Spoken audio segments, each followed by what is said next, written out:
To Uplate with Charlie Ranger. Now tonight on the show we have one of Australia's best known stand-up comics on the couch with us in Nath Valvo. Do you know what? We probably should have gotten him to start the show, considering he's extremely funny, likeable, a great laugh, and I'm, well, hey, you know what I am. But we've also got one of Melbourne's best cabaret performers coming in. Jessa May St James is here to sing for us live. Now, being cabaret, I did bring in my very own nipple tassels. Whether they get a run remains to be seen.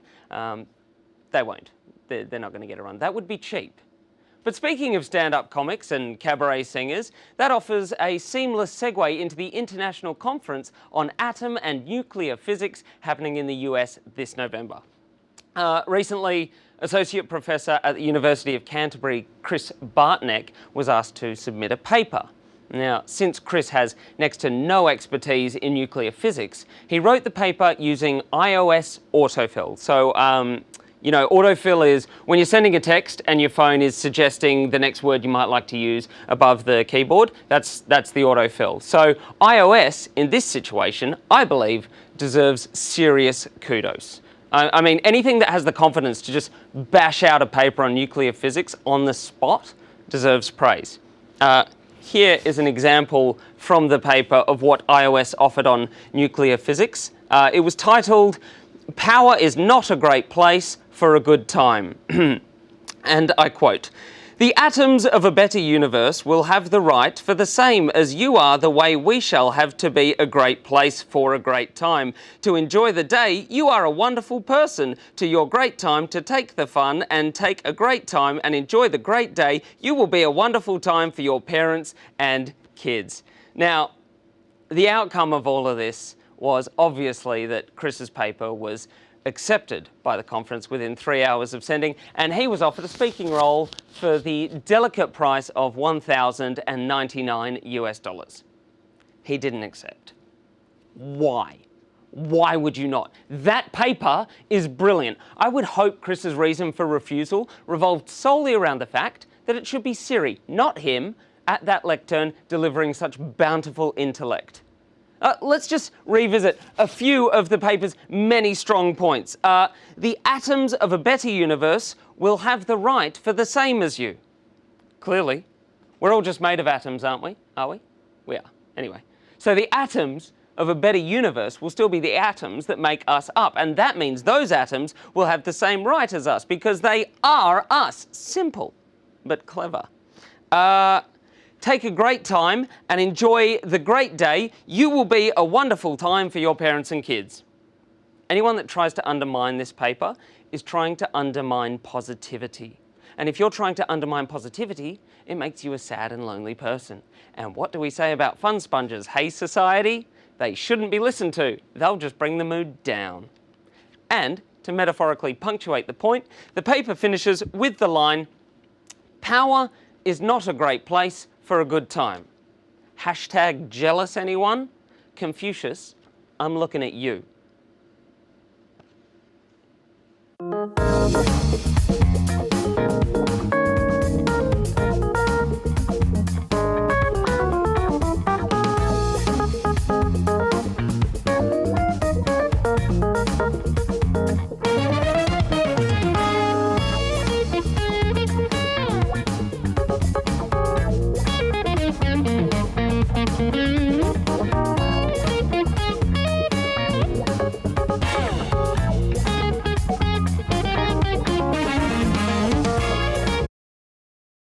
Yes, guys, welcome to Up Late with Charlie Ranger. And tonight on the show, as mentioned, I'll be interviewing Nath Valvo, one of Australia's best stand-up comedians.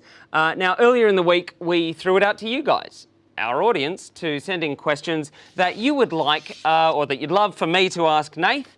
I'm going to go through a few of them now. The first one we've got here is from Sam. Sam says, be funny. Okay, cool. Thanks for that, Sam. Next one here I've got from Andrea. Andrea, thanks for getting on board. She says, say something funny. Okay, good. I'll just see what the other one. Let's hope this next one has a question mark at the end of it, hey?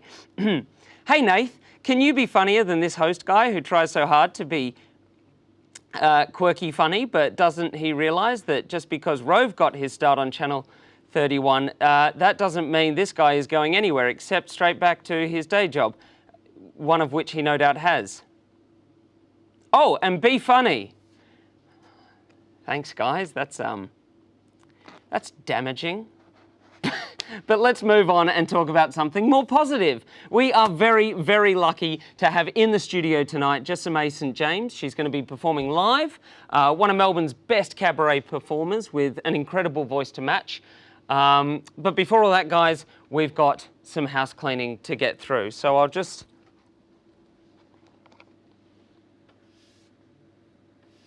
Oh, look at that comedy right there. Wow. And if you loved that classic comedy, guys, you can like us on Facebook or YouTube or the yellowpages.com.au. They still exist. It's got to be one of the most robust business models ever. Thank God they still carelessly throw a giant yellow book over my fence every year. There's nothing more refreshing than gently moistening the tip of my left thumb, a practice lost on younger generations, as I while away the once productive hours of my day searching through hundreds of listings that offer literally nothing of worth to my current needs. Having said all of that, guys, chickens. Chickens are smarter than toddlers. A research paper told me so. At just 2 weeks of age, chicks can navigate using the sun's position and height during the day. Forget toddlers. The only human that can do that, full stop, is Bear Grylls. And probably Bear Grylls' cameraman as well, who I would suspect is quite twice the man Bear is, considering he or she does all the same shit, except holding a goddamn camera. Tamar Geller, another point here, Oprah's dog coach, talks about her experience teaching a chicken to heel in her book, The Love Dog. To be fair, if Tamar's talking about training chickens in a dog book, there's fair chance she's gone and got her wires seriously crossed there. Guys, the paper also notes that 93% of chickens tested were taught that if they refuse a food reward in the present, they'll receive one later on. Somewhat similar to toddlers refusing to eat their food, but that's largely on account that it's splattered all over their faces rather than down the esophagus. So what can we take from this research? That young humans and chickens are inexorably linked? Probably not. The chickens deserve a little more respect than we currently give them. Sure, that sounds about right. But the one undeniable learning that we can take from this research is that every time you eat chicken, somewhere in the world, a toddler dies.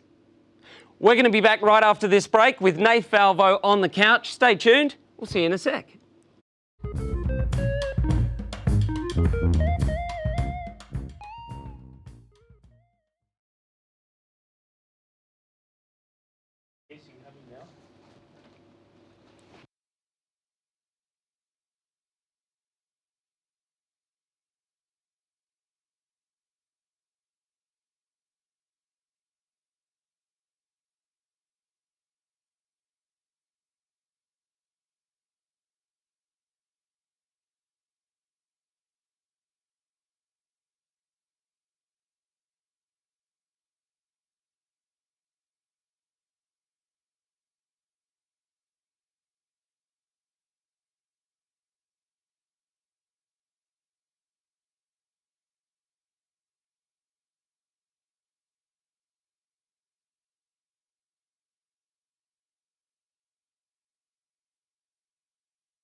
And we're still like I'll wait. break. So if we do the fake chat. Do you want me to sit already? You can sit whenever you want.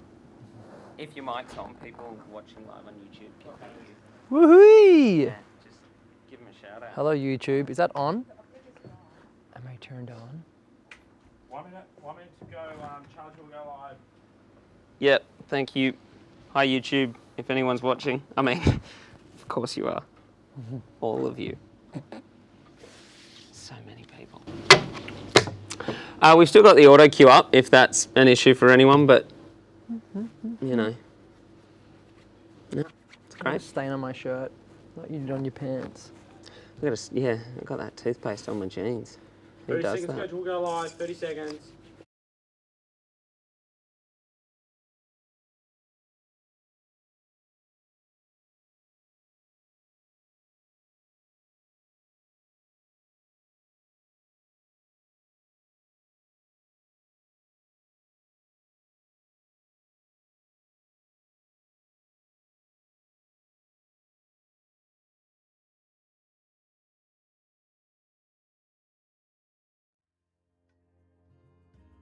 With Charlie Ranger, and wow, we've just given away what the guest is doing.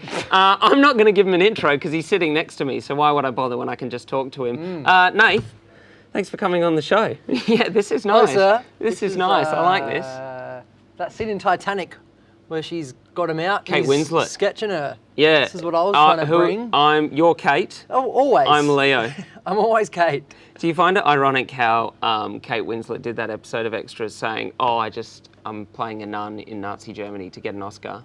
A few years later, she played a nun in Nazi Germany, got an Oscar. Wow. There you go. You're a nerd. I can't be a nerd if I'm watching Ricky Gervais. Oh, yeah, fair enough. I didn't know that movie fact.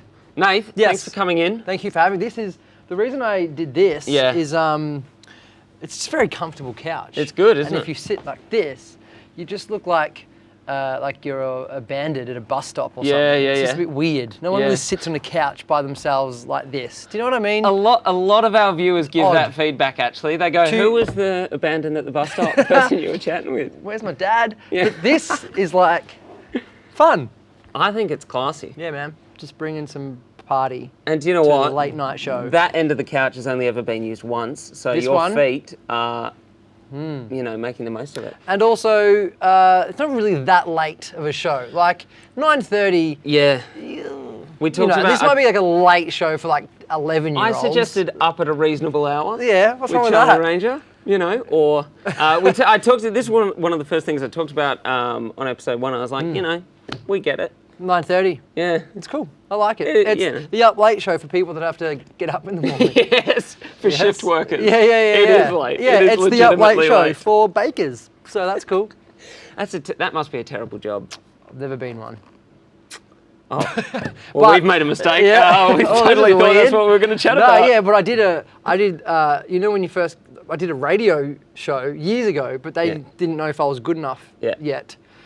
I don't know if they ever decided I was good enough, but what radio do is to test to see if you're good or not, they put you on at really shit times. Yeah. So I was doing 1 a.m. till 6 a.m. That's a long shift. That's a really long time. So it was 1 a.m. till 6 a.m. 5 days a week? No, it was like 3 nights a week. Okay. And, I like to get calls and work out how to Yeah. do all the phone. And it was just truckers who I think were... Staying sprightly. nurses on their way home from shifts and bakers on their way to a shift. Because they've got to get there at 3 o'clock, man, for your bread. But what are they calling you for? What do they want to chat about? I would just say, who the hell is up? Can you please call me? I'm very lonely in this radio studio. And then that's who would call. So how much did that mess with your life? Oh, it was really, Being up at those it was hours? pretty bad. Yeah. Yeah, it was awful. It feels weird when you're getting up to go to work at midnight or 11:30. Yeah, lots of Red Bull. But anyway. Is this move the on. show, because, would you believe, I did some research about you before you came on. Is this the show that was called Uplate? No, that was, that was... 'Cause you no, did do a show called Yeah, but Uplate, that didn't you? was 10 p.m. That's the what? rebellious time, mate. You've rolled in, giving us some grief about 9:30 and your Uplate show was at 10. It's half an hour later. It was 10 till 1. That was 10 p.m. till 1 a.m. on the radio. That is late. Yeah, but that was good. But they only gave me that one after I didn't do too bad on the 1 till 6. Right. However, I was Australia-wide. Yeah. So all the Novas, can I say the radio station? I don't know if there's some weird Mate. thing going on here. Coca-Cola. All right, so my favorite drink. I'll shut my legs. I was on all the it was a national show. Yeah. And I accidentally took Nova off air for so long that the emergency song had to kick in. There's an emergency song. So you're controlling the panel and everything. I had to learn everything. Yeah. And then I thought I put it in autopilot I went in to do a wee, and I'm in the dunny, weeing, and then the speakers are in the toilet, and then I just heard, like, nothing. Are you in there on your own at that time? Yes, and I'm like, really, you don't even get a producer that's got to like just put up with it with you. I'm like, oh shit, I've taken the whole entire network off air, and if it's off air for longer than like 30 seconds, this song kicks in as backup, and it was Britney's song that starts with, "It's Britney, bitch." Yeah, nice. So I was running down like the corridor to go back into the studio, and all I hear is, "It's Britney, bitch." And Nova was back. Yes. Yeah, anyway, so if you can't tell, I no longer work there. There's a future for you somewhere. Thank you, mate. Probably doing what you do, stand-up comedy. You just got nominated for a Best Newcomer Award at the Edinburgh Fringe this year. Thank you. That's wicked. Didn't win it. So why'd you bring that up? Oh. Welcome to my show. We got one of those emergency songs that can kick in now. It's Britney bitch kicked in. Here's a list of things you haven't won. Yes. No, that's fine. No, thank you. No, that's good. No, that's fine. I've come not first in a lot of things in my life too, so I thought we could bond over that. It was an honour to be nominated. It's like that, talking of Oscars earlier, it's like that shot of you on the screen and then your name isn't called and it's the... Yeah, well... It is my first time ever nominated for anything, ever. And there was like a proper ceremony thing. Yeah. And I don't know how the actresses do it, because I was like, I wanted to win. Who doesn't want to win stuff? And it was really nice to be there on the day, but it was all like people taking photos and all like the really cool comedians that I love and think are great. And there was a lot of industry there. So I'm like, okay, this is cool. And then when they did the nomination thing and said the winner, I couldn't even pretend I was happy for him. Who were you sitting with when you had to... It was standing. It was a cocktail thing. You were on stage? No. God. But you know, but I just did this awful just pretend that I was happy. Yeah. I'm not gonna lie. Yeah. I wanted it. No, I'm kidding. It was deserved winner. But he was great. I can't remember his name. I looked it up just before. I don't know what his name was. It was Edinburgh was crazy, man. Yeah, that's great. And now that show is going to Happy Idiot. Yes. That show is going to Soho Theatre in London in Jan. Yes. How do you prepare for something like that? Well, Edinburgh prepared me for that. Right. Because, as anyone watching would know, Australians, we're very weird. We say a lot of things that don't make sense. We have a lot of words for everything. We abbreviate everything. We're just very lazy communicators. And so when I started doing my comedy in Edinburgh, it took me like over a week to you don't say that word, or that word doesn't make sense. And so the show did have to have that cultural shift. Yeah, you have to work pretty hard at figuring out what they get and don't. So that was what Edinburgh was for, basically. Yeah. To try and make my Australian comedy international. But it did work. Adelaide, Edinburgh, am I right? Kind of thing. You're like, what? I don't get it. Yeah. Say something we get. Yeah. So I'm lucky enough now to go back to London, which will be in the middle of their winter. So it's going to be really awesome. Yeah. Are you a winter person or are you a summer person? I mean, there was clear irony in your voice then, but you know, some people... I'm just scared about who leaves the house and goes and sees shows when it's 2 degrees. Yeah, but they live in that. Yeah, it's true. My whole family's English. They're weird. They're used to that. Cold is fine for them. Yeah. I'm partial to a good scarf as well, so I'm pretty excited about introducing a scarf. Yeah, nice. Because let's face it, if you left your house in Melbourne in a scarf, you're going to get called a wanker from a car. I think so. I wouldn't. I have.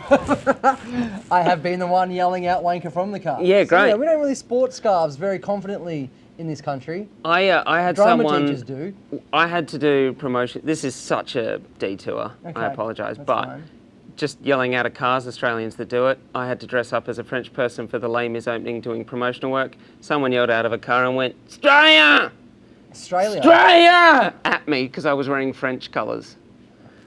See? That's how deep the racism goes in this country. Like colours. What if you were wearing a scarf? I know. You wouldn't be with us. No, it would have gotten very messy. Yeah, you wouldn't be here. I made what some might consider an okay joke in segment 1 of the show about people saying "be funny." Do you get that a lot as a comedian? Yeah, that's all right.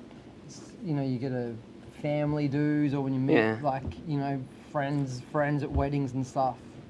It's the comedian. Be funny. And then I'm just like, what do you do for a living? And they're like, I'm an accountant. Do my taxes right now at this wedding. Just a bit weird. Have you ever like legitimately tried to be funny for someone and they've gone, oh. Edinburgh. Oh, okay, yeah, great. Yes, every night. Lots of people in my audience.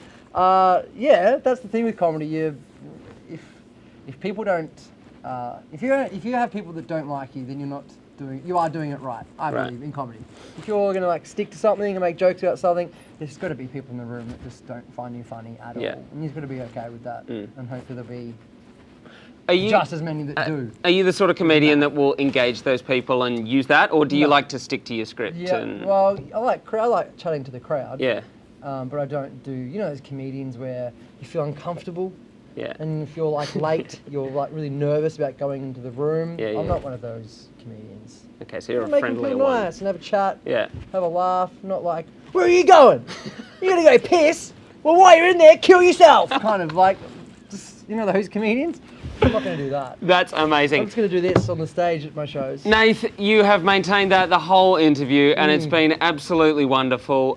Where can people catch you next? Where can they find info about who you are, what you do? I can't remember what gigs I have, so just go to my name, Nath Valvo, on, what am I doing? Look, it's on the screen now. Oh, don't do that. We're on the screen, down here. I never update that website. Don't go to that website. My Twitter and Facebook. Twitter and Facebook. Yes, that. Do the good. Oh! That's how on the ball we are here. Yes. Nath, thank you so much for coming in. Thank you. It's been a pleasure having you. Thank you, everyone. Guys, when we come back, we've got Jessamy St. James playing live for us.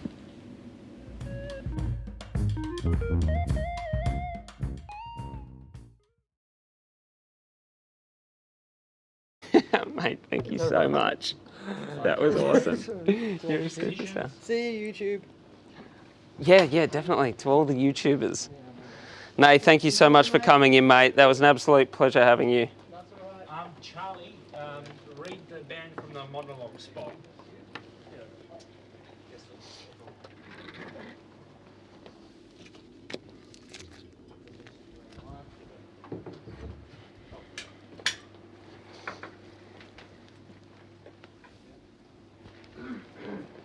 Have you got anything you want me to plug? Facebooky stuff? Just plug my Facebook page. What is it?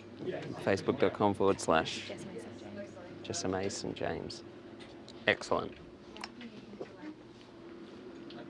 Midsummer, but that has a big Put it down. I like We'll just do the Facebook.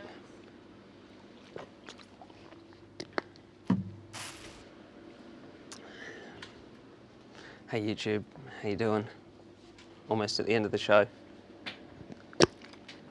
How good is YouTube? Look up Funny Cat videos after this. Not now, at 10 o'clock.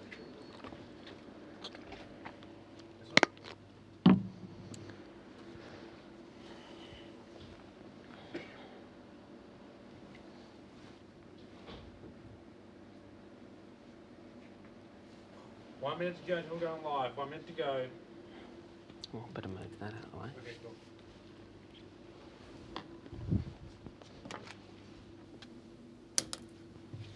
Charlie, go. Once you present, run off to your right.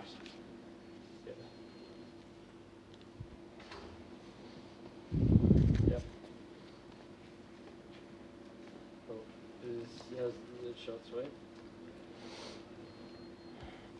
Sweet as honey. 30 seconds to go. Too much?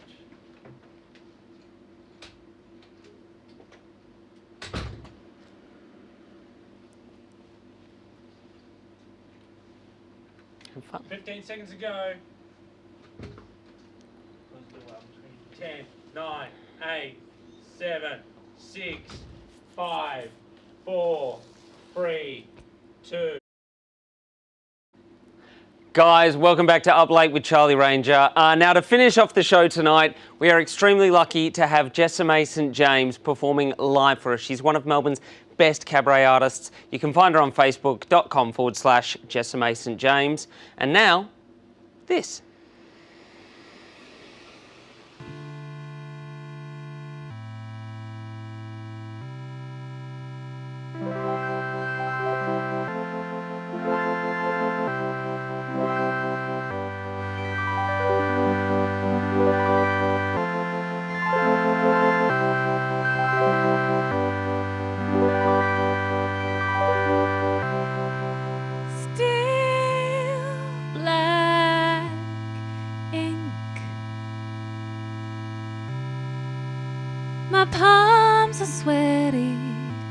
I'm barely listening to last demands.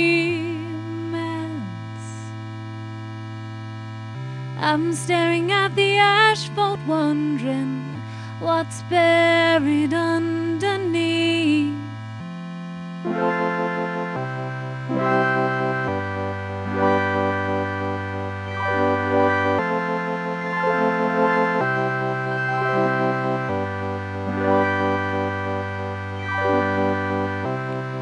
Wear my badge, vinyl sticker with big block letters adhered to my chest that tells your new friends I am a visitor here. I am not permanent, I'm the only thing keeping me dry. It seems so out of context in this gaudy apartment complex. A stranger with a door key, admitting that I'm just visiting, and I am finally seeing that I was the one worth leaving. I was the one worth leaving. The district sleeps alone tonight after the stars turn out their lights and send the autos swerving into the loneliest evening. And I am finally seeing that I was the one worth leaving. I was the one worth leaving.